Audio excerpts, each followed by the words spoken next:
Executive Ed Mangano. We have with us State Police Superintendent George Beach, Adjunct General Tony German of the National Guard, Suffolk County Police Commissioner Tim Sini, State Police Major David Candarella, Nassau County Police Commissioner Thomas Cumter, Town of Oyster Bay Supervisor Joseph Saladino, who was a former colleague of mine and has left us for Oyster Bay, but it's a great place and a great town, and we applaud him. Thank you. Department of Transportation Commissioner Matt Driscoll, who you'll hear from also in this program, and Office of Emergency Management Kevin Wisely.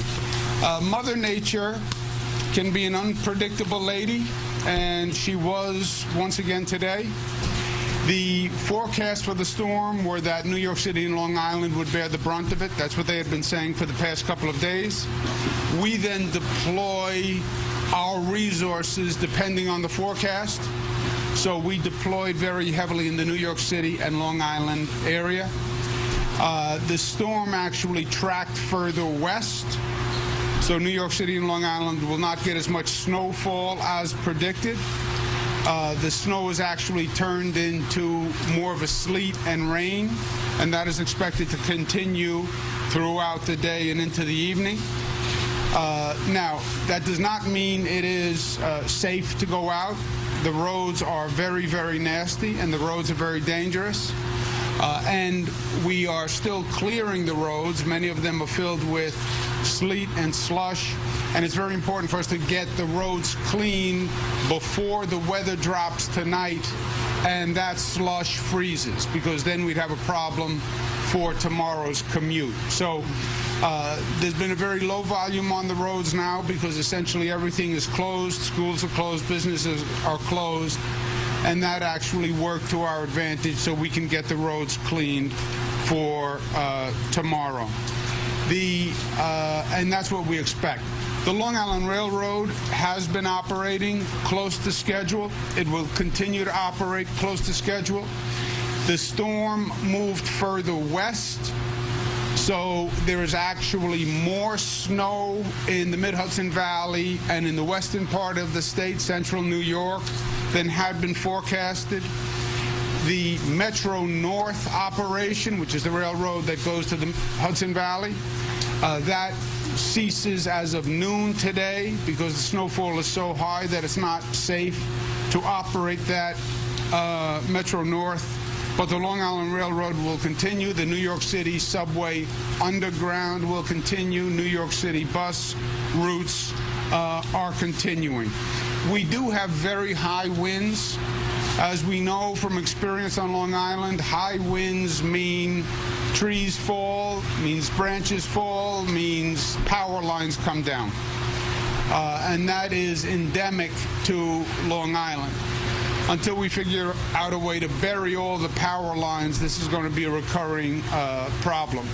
And with these winds, we have had a number of power outages.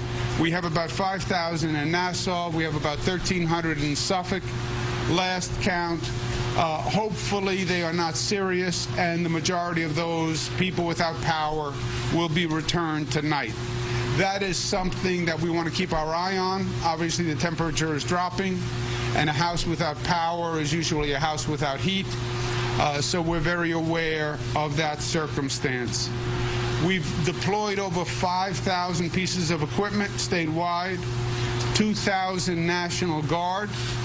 We will keep a significant contingent here on Long Island, but we'll also be redeploying some of that equipment to upstate New York, where the situation is actually worse, much worse than it is here on Long Island, and much worse than they originally forecasted. Once again, County Executive Bellone and County Executive Mangano have done an excellent job, and our teams have worked very well together. I hate to say it's because we've had so much experience working together in these types of situations, but unfortunately that is true. You know, extreme weather is a new reality. My father was governor for 12 years. I've been governor for about 6 years. I've had twice the number of federal disasters that my father had in one half the time. So there is something to the extreme weather. It is a reality. And luckily, we have superb personnel in Nassau and Suffolk. The first responders and the emergency personnel really are top-notch.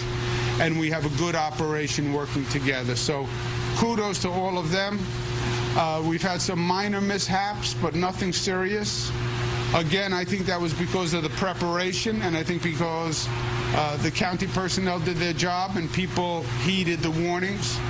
Let us clean up the mess that's out there now, and hopefully we're in good shape for the morning commute.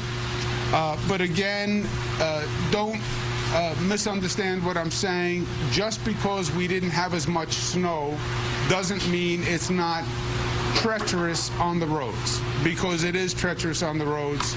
Stay inside. Watch it from through the window. It's pretty. It's not pretty when you step into it. With that, let me turn it over to County Executive Bellone.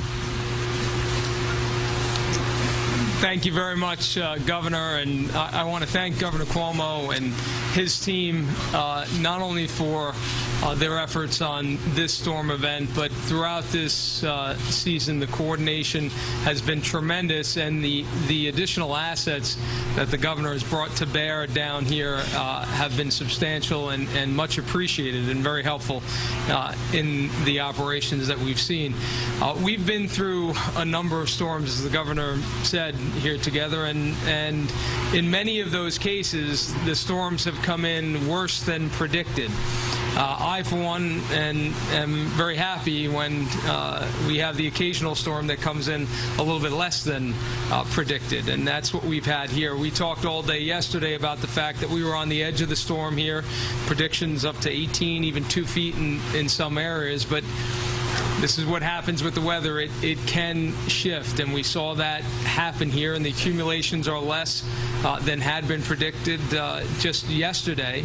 However, as the governor said, those roadways are still treacherous, still dangerous out there. I was out there early this morning with our police commissioner, Tim Sini, traveling throughout the county, and you could see the shift from the snow to icy snow to a more rain, and then back to sleet. And what that has done is really created very icy, very slippery, very slick conditions out on the roadway, and almost giving the deceptive impression that everything is okay out there because you don't see the accumulation. But that is not the case. I want to really thank the public, because I think they took heed to the governor's call and our calls here at the local level to stay off the roadways, and the result of that is we're actually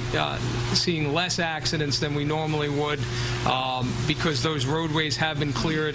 No doubt the police commissioner had made the comment earlier that had cars been out on the roadway anywhere near what we would normally see, there would be accidents everywhere because of how slick and icy these roads are. So grateful to the public for having done that. We're going to be out in full force today, just making sure, as the governor said, clearing those roads, because as it freezes, as it gets cold overnight, we're going to be looking at icing on those roadways. We want to do everything we can to get them clear now to make sure we have a good commute for tomorrow morning. So again, our thanks to all of our first responders. Our plow operators have been out there since the early morning hours, and many who will be out there tonight.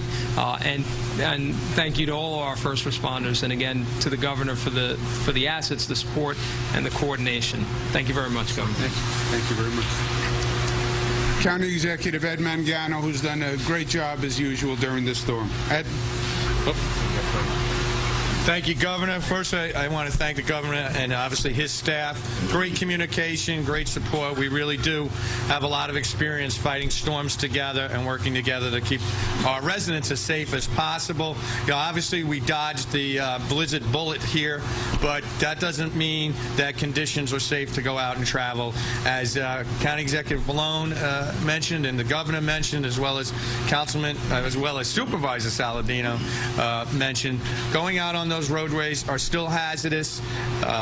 We're fighting sleet, dropping temperatures, black ice, and those are the major concerns. There's been a number of accidents in Nassau County. As a matter of fact, on the right out here, we watched the car spin out on the other side of the LIE, just going straight and lost control. So it is very dangerous out there. You can't see the dangers, as County Executive Bellone mentioned, because they're masked. But the fact of the matter is that black ice is out there. So don't take to the roadways. Let the outstanding DPW crews in Nassau County take care of the roadways, get them salted, sanded. When the sleet stops, we'll be able to take away the slush and make safer conditions. Stay in touch with the media so we can give advisories in the morning commute. And I want to thank everybody, including our emergency management team, our police department, volunteer firefighters, and certainly our snow fighters for all the work that they're doing. And thank you to the residents for staying off the roadways to a large degree. Let's get through the storm, stay safe, and work together. Stay in tune with the media. All right, there you have it. We're going to take a quick break from our